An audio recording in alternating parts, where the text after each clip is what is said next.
শেখ মুজিবুর রহমান স্বাধীনতা চেয়েছেন আমি মনে করি না, এটা নিয়ে ডিবেট হতে পারে, বাট স্বাধীনতা ওনার নামে হয়েছে। শেষ পর্যন্ত উনি পাকিস্তানের প্রাইম মিনিস্টারই হতে চেয়েছেন বলে এটা চাইতেই পারেন, উনি নির্বাচনে জিতেছেন, উনি প্রাইম মিনিস্টারই হতে চাইবেন, যাই হোক। এবং এই পাকিস্তানের জন্য উনি দীর্ঘ লড়াই করেছেন।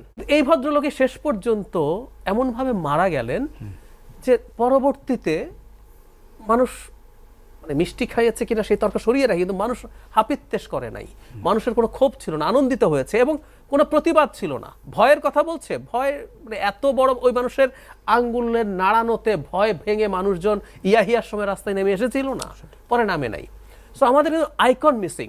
একটা দেশে কতগুলো আইকন থাকতে হয় বিভিন্ন ক্ষেত্রে। আমাদের সমাজের সবচেয়ে বড় সমস্যাটা কি, আমরা আইকন পাই না। ঘটনাচক্রে এটা বিএনপির জন্য অসাধারণ ব্যাপার, বিএনপিতে দুজন আইকন তৈরি হয়ে গেল। জিয়াউর রহমান অ্যাসাসিনেটেড হওয়ার পরও কিন্তু একটা বিরাট আইকন হিসাবে রয়ে গেলেন। এখন বেগম খালেদা জিয়া, ইভেন আরও টাফার জার্নি, আমি সরি এভাবে বলার জন্য, আমি জানি না ওনারা কীভাবে নেবেন, কিন্তু অনেক টাফার একটা জার্নি করে উনিও আইকনে পরিণত হলেন। সো রাজনীতির জন্য কিন্তু আমাদের সামনে আইকন দরকার। ১-১১ সময় শেখ হাসিনা কিন্তু ভেগে গিয়েছিলেন, তো উনি ভেগে গিয়েছিলেন চিকিৎসার নামে, কিন্তু বেগম খালেদা জিয়া গেলেন না। এবং উনি যখন গেলেন না সেই সাহস দেখিয়ে পরে শেখ হাসিনা ফিরে এসেছিলেন, তাই না?